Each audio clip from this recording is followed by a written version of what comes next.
madame, bonjour monsieur. J'espère que vous avez bien profité de votre nuit. Bon réveil à tous. BD Télécom SA ne risque en tout cas pas de se réveiller puisqu'il ne dort déjà plus.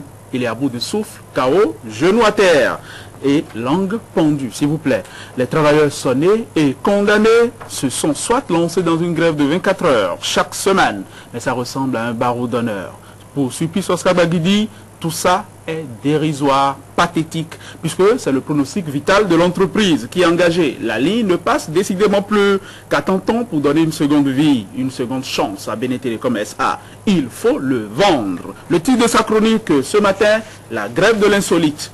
Et toujours dans la série de ces choses qui marchent mal ou ne marchent pas du tout, Haïti, ce bout de Bénin, ce bout d'Afrique, d'où nous vient une solution électorale assez surprenante. La solution Michel Martelly, du nom de la star de la chanson, venu troisième au premier tour de la présidentielle, qui refuse un recomptage de voix, mais exige un second premier tour. Il y a visiblement des gens qui devraient se contenter de chanter, qui ne devraient que chanter. C'est le constat que fait ce matin et Berluyer, les yeux grands ouverts, et Ribel Abel Adjovi, le titre de la chronique internationale, l'incontournable recomptage. Vous aurez toutes nos rubriques traditionnelles du jeudi et même un invité.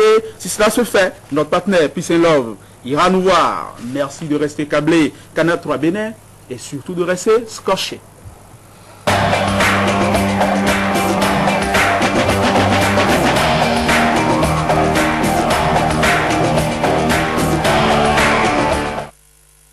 André Dossa, un sourire en coin, est déjà là pour la une des journaux. La Cour constitutionnelle, Mato et Burin en main, a tout cassé.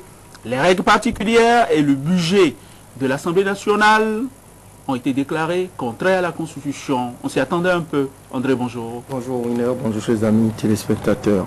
La une du quotidien Fraternité, la manchette de ce journal est effectivement consacrée aux décisions, aux dernières décisions de la Cour constitutionnelle au sujet des différentes lois électorales. Les lois électorales et blocage de l'étude du budget, l'intégralité des 3 décisions de la Cour constitutionnelle, titre Fraternité qui précise que les députés sont contraints à revoir une énième fois leur copie sur la loi numéro 2010-35 portant règles particulières pour l'élection des membres de l'Assemblée nationale, une loi votée le 23 novembre 2010, la loi numéro 2010-34 portant règles particulières pour l'élection du président de la République, votée en seconde lecture le 23 novembre 2010, et le budget de l'Assemblée nationale, gestion 2011, voté le 23 septembre 2010.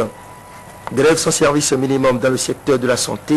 Les appelés au service militaire réquisitionnés ne travaillent plus les mardis, mercredis et jeudis. Dixit Fatiou Alao, coordonnateur du FIOS. Conférence publique sur la fronde sociale. Le creuset de réflexion des jeunes pour le Bénin de demain appelle à l'accalmie et au dialogue. La grève de l'insolite. Titre sur notre sujet, le chroniqueur national de Fraternité, Sulpice Oscar Baguidi. Dans la chronique internationale, Ribel Abel Adjovi parle de l'incontournable recomptage. La Nation, au sujet du projet de budget général de l'État 2011 et des lois électorales, la Cour constitutionnelle met fin à la polémique. La presse du jour, sortie du creuset de réflexion des jeunes pour le Bénin de demain, plaidoyer pour une trêve sociale. Le quotidien, cassure annoncée des lois électorales par la Cour constitutionnelle, les mises en garde de l'opposition. La Nouvelle Tribune, grève perlée dans l'administration béninoise, les syndicats invités à revoir leur copie, l'indifférence de la classe politique dénoncée. Quotidien Okwe, annonce de prêt aux femmes de Dantopa, le milliard du gouvernement provoque la colère des victimes de ICC. Nouvelle expression, polémique autour du ralliement de l'UNDP à l'UN, les clarifications du président Zinsou attendues. L'événement du jour, conférence politique du creuset de réflexion des jeunes pour le Bénin de demain sur la fronde sociale, Yahi s'est fait avoir de bonne foi. La tribune de la capitale, fronde sociale au Bénin, le CRJBD dénonce les grèves à but politique.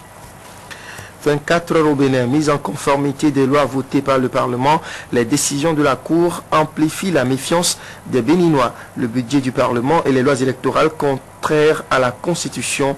Le journal publie l'intégralité des verdicts de la haute juridiction. À Dinankou, contentieux gouvernement-parlement, la Cour a tranché. Budget 2011 et loi électorale, les électeurs complets des dernières décisions de la Cour constitutionnelle. Quotidien Le Meilleur, élection du président de la République et des députés au Bénin. La Cour casse les deux lois, le budget du Parlement contraire à la Constitution. Le Béninois libéré. À coup de ruse, de montage épais, mal ficelé et sans fondement, Yahi demande à Ban Ki-moon de reporter les élections de mars 2011. On comprend maintenant, conclut le journal, pourquoi la Cour présidée par l'ancien candidat FCBE Dossou casse toutes les lois. Le Gongoneur, installation des équipes de campagne dans les départements pour la présidentielle de 2011. Yahi échoue là où Mbweji et Biochane réussissent. Qui aurait bassé les princes du changement? Aujourd'hui au Bénin, investiture de maître Adrien Mbweji samedi prochain. Yahi fait ses valises et attend le 6 avril 2011. Le Télégramme, CNHU Hubert K. Maga, une dame accouche d'un bébé à deux têtes. L'informateur, jurisprudence inédite dans la décision DCC 10-144, la Cour de Robert Dossou retire au Parlement son autonomie financière. Ça va chauffer à l'Assemblée nationale les trois dernières décisions de la Cour. Le journal des étudiants d'Aboum Kalavi, le Héros, patrouille nocturne à l'UAC, le campus à l'heure des étudiants policiers. Les photos à la une de ce journal renseignent mieux sur cette information avec des barrages installés par des étudiants la nuit sur le campus universitaire. Et pour finir, nous revenons à la une du journal Fraternité. Loi électorale et blocage de l'étude du budget, l'intégralité des trois décisions de la Cour constitutionnelle. Les députés contraints à revoir une énième fois leur copie sur notamment la loi numéro 2010-35 portant règles particulières pour l'élection des membres de l'Assemblée nationale, une loi votée le 23 novembre 2010. La loi numéro 2010-34 portant règles particulières pour l'élection du président de la République, votée en seconde lecture le 23 novembre 2010. Et puis le budget de l'Assemblée nationale, gestion 2011, voté le 23 septembre 2010. Grève sans service minimum dans le secteur de la santé. Les appelés au service militaire réquisitionnés ne travaillent plus les mardis, mercredis et jeudis. Dixit Fatiwalao, coordonnateur du FIOS, le chroniqueur national de fraternité, parle également de la grève de l'insolite, titre le chroniqueur sur le prix Oscar Baguedi. Ribert Abel se penche ce matin sur la situation en Haïti et titre l'incontournable recomptage. Merci, à très vite. André, j'ai annoncé le sourire, mais il n'est pas venu. Vous avez eu cela ce matin. Vous avez encore la solennité d'un ministre porte-parole du gouvernement. Ça fait un peu grave. Oui, mais il y a autre chose, André. Ce que vous appelez le téléphone arabe a finalement bien fonctionné. Ça a sonné juste ces temps-ci, puisqu'on se rend compte que la décision de la Cour, celle-là, les toutes dernières décisions, avaient été simplement ébruitées. Tout à fait. Les gens avaient vu juste, les confrères aussi avaient vu juste. Souvent au Bénin, les rumeurs finissent toujours par se confirmer. C'est ce que vous d'autres disaient déjà hier. Voilà. On parlera tout à l'heure de téléphone, mais cette fois de vrais téléphones. Ce sera avec Sulpice Oscar Baguidi, et cette fois, le téléphone ne sonne plus, hélas. On en parlera tout à l'heure. André, à tout à l'heure. Léandre Dossou, lui, il répond au téléphone. Je sais, c'est trop facile, c'est pas très malin, mais il sera là pour le bulletin d'information. Écoutez, regardez.